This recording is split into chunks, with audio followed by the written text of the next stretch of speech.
Assalamualaikum warahmatullahi wabarakatuh. Pada hari ini saya akan membahas tentang sebuah artikel yang ditulis oleh Afidatul Latifah. Artikelnya itu membahas tentang globalisasi dan perubahan pola kebudayaan di kalangan kaum muda di Desa Kuala Rosan, Kabupaten Sanggau, Kalimantan Barat. Jadi yang perlu diketahui bahwa Desa Kuala Rosan ini terletak di Kecamatan Meliau, tepatnya di Kabupaten Sanggau, Kalimantan Barat. Untuk menuju ke Desa Kuala Rosan ini, kita bisa menempuh dua perjalanan. Yang pertama itu lewat jalur darat dari Pontianak ke Meliau, itu sekitar memakan waktu 8 jam. Kemudian disambung lagi dari Meliau ke Kuala Rosan itu sekitar 2 jam. Atau jika kita ingin memilih jalan air dari Pontianak menyusuri Sungai Kapuas sampai ke Kuala Rosan itu sekitar 22 jam dengan menggunakan motor air. Ya. Jadi yang ingin saya bahas pertama kali di sini yaitu yang pertama, perubahan mode ekonomi Kuala Rosan. Dari yang ekonominya subsistem ke ekonomi pasar. Kuala Rosan ini dahulunya sampai sekarang ya memang belum ada masuk listrik, tempatnya juga masih sangat terisolir, kemudian tenaga medisnya juga masih sangat kurang atau bahkan tidak ada yang standby di sana. Tempat pendidikannya pun hanya sebatas SD, SMP dan SMA itu tidak ada. Kemudian jalan raya juga yang menghubung antar desa Kuala Rosan ini ke kecamatan itu juga tidak ada. Ya, ada pun itu hanya jalan perusahaan sawit yang masih tanah ya. Kemudian dahulunya desa Kuala Rosan ini masyarakatnya itu hanya bertani. Tetapi setelah itu bergeser kemudian menjadi petani sawit, petani karet, kemudian menjadi petani sawit. Sawit di sini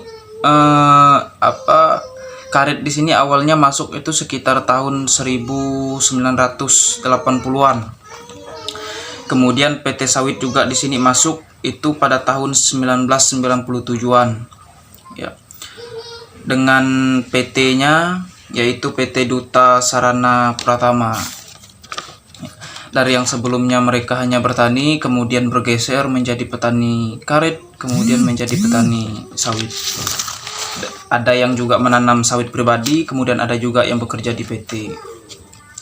Kemudian yang kedua yang ingin saya sampaikan di sini, uang tunai sebagai sumber gaya hidup utama kaum muda. Berbeda sedikit dengan kita yang berada di kota ya. Jika di desa Kuala Rosan ini uang itu sebagai salah satu mode utama atau tren utama ya bagi mereka. Para kaum muda di sini atau orang-orang di Kuala Rosan ini, mereka itu bekerja itu mulai dari jam 3.30 dini hari. Itu sudah berangkat bekerja. Pekerjaan mereka itu menoreh getah, menoreh karet. Alasannya kenapa sangat pagi sekali berangkat? Karena jika sudah siang, ya getah karet itu akan berkurang. Tetapi jika ditoreh dari dini hari, getah karet itu banyak, melimpah. Jadi cepat penuh bak penampungan getah karet itu. Kemudian setelah selesai menoreh karet biasanya itu sampai jam 10 ya. Dari jam 10 itu biasanya jika yang ada memiliki kebun sawit, mereka akan bergegas menuju kebun sawitnya, membersihkan lahan kebun sawitnya. Atau yang tidak ada, mereka langsung pulang dengan sambil di jalan mereka sambil memetik sayur untuk dimakan di rumah sehari-hari. Di sini untuk karet sendiri ya mereka kebanyakan menoreh punya orang atau mereka bekerja di perkebunan punya orang. Biasanya yang punyanya itu orang Cina. Di sini mereka ada grup pertemanan. Anak-anak muda di sini, grup pertemanan itu langsung digunakan mereka untuk grup bekerja. Ya, jadi grup pertemanan ini bekerja menoreh karet dengan bagian mereka itu mereka akan mendapatkan hasil dari karet itu tadi sebanyak 70%. Ya. Kemudian setelah mereka mendapatkan karet itu, mereka jual ke penadah, ke pengepul yang mereka sebut dengan tokeh. Tokeh ini orang Cina. Jadi mereka jual ke situ. Jadi tokeh di sini selain membeli getah karet, mereka juga menyediakan seperti menyediakan bahan-bahan makanan pokok ya, bahan-bahan dapur begitu. Kemudian mereka juga akan membelinya di situ. Selain itu, tokeh-tokeh ini seperti orang tua kedua bagi para pemuda di sini. Kenapa demikian? Karena para tokeh di sini mereka akan menyediakan apapun yang diminta oleh kaum muda di sini, ya, walaupun itu tidak gratis ya. Apa yang mereka minta biasanya itu seperti menyediakan ponsel atau menyediakan perbaikan ponsel yang rusak, ataupun bahkan menyediakan mereka suku cadang kendaraan bermotor. Karena alat utama bagi kaum muda di desa Kuala Rosan itu, yang pertama itu adalah kendaraan roda 2 bermotor, yang kedua itu adalah ponsel. Itu sudah menjadi tren di sini. Dan juga anak tokeh di sini sebagai percontohan bagi mereka, percontohan model. Apapun yang dilakukan anak tokeh, mereka juga akan mengikuti. Ya, seperti bagaimana cara anak tokeh itu berpakaian, bertingkah laku, dan kendaraan apa yang ia gunakan, mereka terkadang akan mengikuti itu. Kemudian yang ketiga, adanya perbedaan antara pemuda laki-laki dan perempuan. Di sini sedikit berbeda dengan kita yang tinggal di perkotaan. Ya, di desa Kuala Rosan ini anak laki-laki itu sedikit diistimewakan. Anak laki-laki itu hanya memiliki kewajiban bekerja, dan juga terkadang setelah selesai bekerja, anak laki-laki di Kuala Rosan ini juga akan punya waktu untuk beristirahat tidur. Berbeda dengan anak perempuan. Anak perempuan di sini mereka lebih ke mengurus rumah tangga, seperti mencuci piring, mencuci pakaian, kemudian membersihkan rumah tangga, atau bahkan mengasuh adiknya yang masih kecil ya. Dan terkadang juga anak perempuan di sini tidak memiliki waktu untuk beristirahat. Ya, berbeda dengan laki-laki. Nah, kemudian anak laki-laki di Kuala Rosan ini juga, jika mereka mendapatkan uang, ya mereka akan mempergunakannya sendiri. Mereka akan bebas apakah mereka ingin memberikan ke orang tuanya atau mereka gunakan sendiri. Berbeda dengan anak perempuan di sini. Anak perempuan itu mereka akan diberikan tanggung jawab, ya, tanggung jawab untuk mengurusi semua rumah tangga mereka ketika ditinggalkan orang tuanya. Kemudian ketika pun mereka bekerja, uang hasil pekerjaan mereka itu akan diberikan ke kedua orang tuanya. Kemudian orang tuanya lah yang akan memberikan uang sesuai dengan kebutuhan mereka. Dan juga untuk remaja di Kuala Rosan ini, mereka tidak ada yang ingin sekolah tinggi. Ya, terkadang mereka berumur 15-20-an mereka akan menikah. Berbeda dengan kita, jikapun orang tua itu memiliki uang untuk satu anak, cukup untuk satu anak untuk berpendidikan, ya maka yang diprioritaskan adalah anak laki-laki. Ya. Kemudian selanjutnya yang ingin saya sampaikan di sini, poin yang keempat ya, perubahan ritual adat sebagai ajang aktualisasi. Dari Kuala Rosan ke desa-desa yang lain itu jalannya cukup jelek, kemudian secara geografis itu cukup sulit dijangkau, sehingga pada waktu-waktu biasanya mereka akan jarang bertegur sapa dengan desa-desa yang ada di lainnya begitu. Nah, pada saat ritual adat, terutama itu gawai Dayak, inilah sebagai ajang mereka untuk bertemu antara satu dengan yang lain, bertegur sapa antara laki-laki, remaja laki-laki dan perempuan akan bertegur sapa yang akhirnya akan berakhir ke pacaran. Ya, jadi sebelum gawai Dayak, mereka di desa-desa mereka itu akan mengadakan semacam bazar pakaian, tempat perbelanjaan. Nah, di sini mereka akan menghabiskan uang mereka juga untuk berbelanja. Nah, sebelum dimulainya Pekan Gawai Dayak, mereka juga akan mengadakan turnamen seperti turnamen bola voli, kemudian turnamen sepak bola, kemudian mereka juga akan mengadakan pertandingan biliar ya, untuk memeriahkan sebelum masuknya Pekan Gawai Dayak. Nah, perlu diketahui oleh teman-teman yang belum tahu bahwa Gawai Dayak ini adalah ucapan rasa syukur bagi masyarakat Dayak setelah berakhirnya panen. Ya, jadi Gawai Dayak ini adalah ucapan rasa syukur karena melimpah ruahnya hasil panen perkebunan mereka. Jadi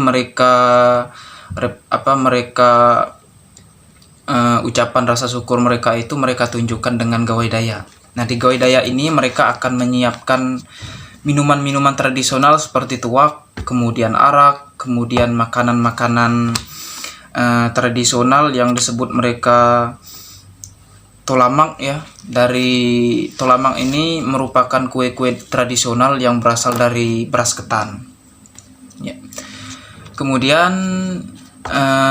nilai-nilai Gawai Dayak di sini juga sedikit bergeser. Yang awalnya itu Gawai Dayak itu tidak mementingkan seperti turnamen-turnamen, kemudian tidak mementingkan musik ya, panggung-panggung musik, kemudian tidak mementingkan bazar, juga tidak mementingkan yang mabuk-mabukan. Tetapi seiring berjalannya waktu, Gawai Dayak itu menjadi hal yang demikian.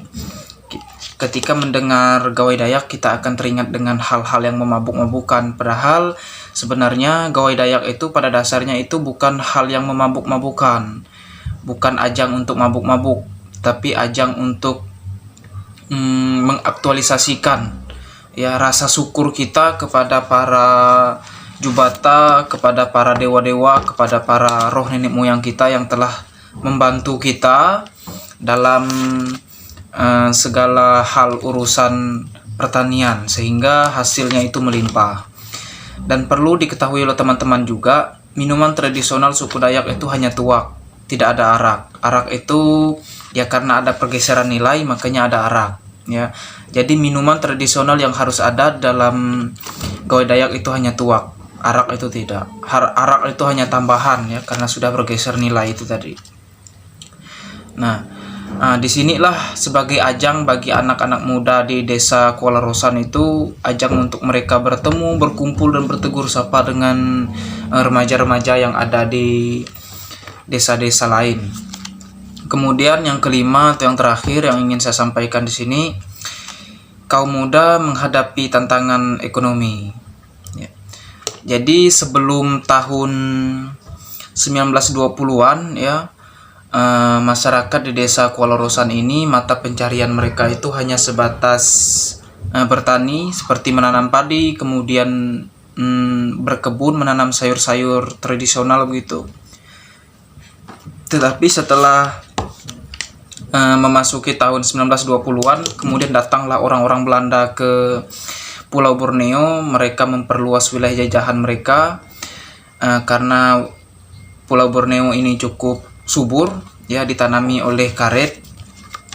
Akhirnya para orang-orang Belanda ini juga membuka perkebunan karet di Kalimantan Barat ini, di Pulau Borneo.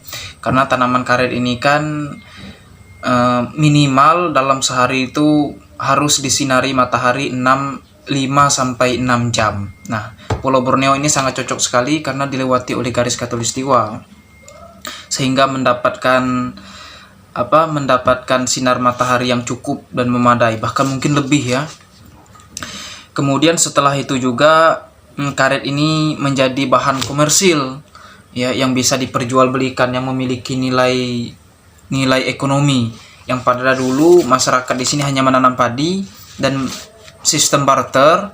Nah, sekarang setelah ada tanaman karet ini bisa dijual dan menghasilkan nilai ekonomi, ya, nilai finansialnya. Kemudian setelah itu barulah masuk perkebunan sawit, ya. Masuk sawit itu sekitar tahun 1988 itu mulai masuk sawit ke Kuala Rosan ini, yang menjadi komoditas utama di Kuala Rosan sebagai penghasil uang atau cuan, ya, dari karet kemudian dari sawit. Walaupun karet dan sawit itu harganya lumayan anjlok, ya, cukup anjlok, tetapi warga-warga di sini cukup berpegang kepada dua komoditi ini sebagai penghasil uang bagi mereka. Ya, bagi anak-anak muda yang ada di Kuala Rosan ini, mereka setelah tamat sekolah seperti sekolah SD, kemudian SMP, jarang sekali yang sampai SMA, ya. Mereka lebih memutuskan untuk bekerja. Cita-cita mereka yang besar, ya, kehidupan mereka itu dianggap sudah mapan ketika mereka itu tamat sekolah kemudian bekerja. Nah, pandangan inilah pandangan hidup mereka. Ya, setelah mereka lulus sekolah, mereka akan bekerja di perkebunan karet, menoreh karet orang, ataupun bahkan mereka bekerja di kebun sawit, di PT sawit, untuk menjadi pekerja di situ dan menghasilkan uang. Setelah itu mereka akan dianggap mampu untuk berkeluarga.